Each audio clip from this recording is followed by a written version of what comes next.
तार विस्तृत भाव में विवरणी आपण पाखे रखा जाए जो कितोटी प्रसंग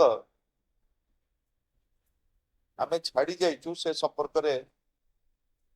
मु आपण मान पाखे उपस्थापन कर गोटे नेशनल फ्रेमवर्क करागला सारा भारत वर्ष रे चाषी कूल को किभली भाव में सार बंटन कर कृषि विभाग एवं समवाय विभाग भारत सरकार national framework for distribution of fertilizer गोटे पॉलिसी निर्धारण करागला एवं से पॉलिसी अनुसार राज्य रे समवाय विभाग एवं कृषि विभाग समन्वय किभली भाव में ओडिशार 70 भाग चाषी कूल को सार जोगे दिज्व से गोटे रोड मैप प्रस्तुत करागला एवं जो रोड मैप प्रस्तुत करागला कृषि विभाग आकलन कला जे 11 लाख मेट्रिक टन सार आवश्यकता रही चलित परिप्रेक्षी एवं 3 दिन तले राज्यर समवाय मंत्री से स्पष्ट कले जे वर्तमान पर्यंत 1,81,000 मेट्रिक टन सार आमे जोगे देचु एवं पर्याप्त सार राज्य में उपलब्ध अच्छे मुझे प्रश्न करने को चाहे वर्तमान रुआ व्यवसाय आरंभ हो गला केबे पर्याप्त सार राज्य सरकार जोगे देवे मुझे कही रखा चाहे निष्पत्ति है कृषि विभाग प्रमुख शासन सचिव ओडिशार समस्त जिलापाल मान गोटे पत्र देले जे वर्तमान यूरिया और डीएपी आमे उपलब्ध हो पारु नाहु तेणु जिला स्तर रे विकल्प व्यवस्था करा जाऊ एवं अन्यान्य जो सार देकरी ये चाष करा जाई परिबो ताको एक्सप्लोर करा जाए ये हला कृषि विभाग आभिमुख्य समवाय विभाग आभिमुख्य समवाय मंत्री कहते पर्याप्त सार रही राज्य सरकार निष्पत्ति कले जेतिकी सार उपलब्धि अच्छी से 60 भाग सार आमे लैंप्स पैक्स एवं समवाय संस्था जरिया जोगे देबू एवं 40% आमर होलसेलर जरिया जोगे देबू आपण देखंतु ओडिशार चाषी कूल को मारिदेवा किभली भाव में धान उत्पादन न करि परिबे किभली भाव में मूलरू खरीफ आरंभ षड्यंत्र आरंभ होला ये जो 60% लैंप्स पैक्स जरिया रे सरकार निष्पत्ति कले बंटन हम सेठी निष्पत्ति करागला प्रत्येक दिन 30 रु 60 जन चाषी की सार आमे जोगे दबु धाड़ी लगी 2 दिन धरी खबर कागज गणमाध्यम आपण मान देखुए समस्त प्रमुख गणमाध्यम सुंदरगढ़ बरगढ़ सोनपुर कलाहांडी नवरंगपुर सबुठी सोसाइटी आगे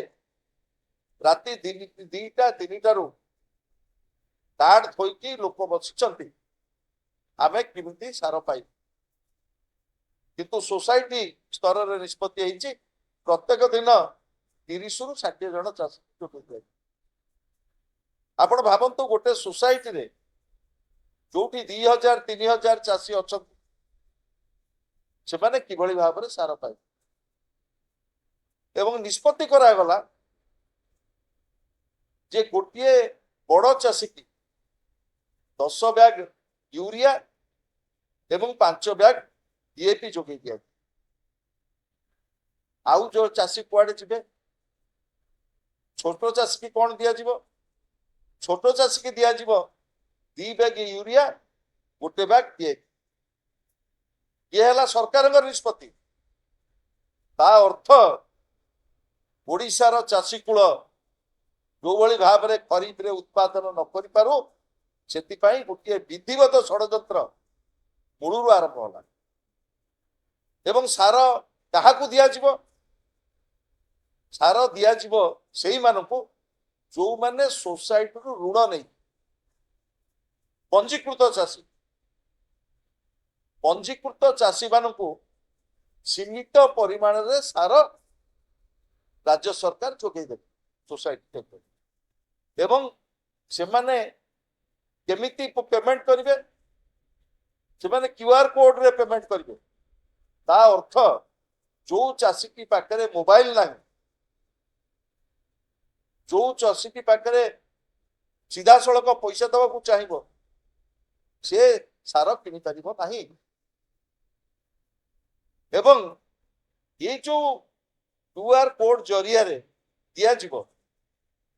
सेतिरे एई सीमित परिमाण रे सार जोगे दिया ता फल रे कोन हला सारा राज्य रे कला बजारी बढ़ी बढ़ी कहते पूर्वतन समवाय मंत्री अतनु सदस्य 1350 टंका जाकि 2200 टंका पहुंचलानी यूरिया 50 केजी बैग 260 टंका सरकारी रेट जाकि 550-600 टंका पहुंचला एवं रेजिस्ट्रेशन जो मानकर पंजीकृत चाषी मान छड़ा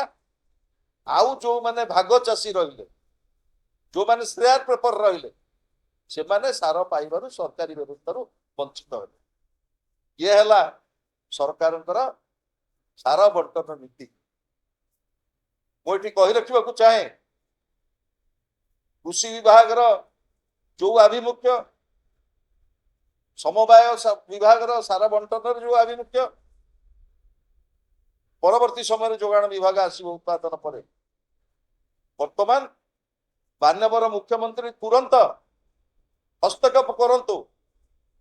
सारा राज्य रे जो तिरोट अवस्था सारार जो महासंकट उत्पादन होउची ओडिशार पारादीप रे आमे सबु प्रकार एफ्लुएंट नबा सारा इंपोर्ट हम विदेश को एवं सार जीव भारत वर्षर प्राय 16टा राज्य किंतु ओडिशार चाषी कूल पाखरे पर्याप्त सार पहुंची पारिबो नाही मोर माननीय मुख्यमंत्री मोहन माझी की दाबी तुरंत ओडिशार चाषी कूलर स्वार्थ पाई तुरंत एक उच्च स्तरीय बैठक डाकी पारादीपर जो 2टी प्लांट अच्छी तांकर उत्पादन केते होउची ओडिशार चाषी कूलर जो तमे करिचे असेसमेंट 11 लाख मेट्रिक टन 2 दिन तले जो कथा कहिले समवाय मंत्री 1,81,000 मेट्रिक टन वर्तमान आम चाषी की जोगई दी सेटा हला मान्यवर समवाय मंत्री पर्याप्त सार तेणु आपण माने देखुवे डबल इंजिन सरकार आसिला परे जो सरकार आश्वस्त करुले आम ओडिशार चाषी कूल को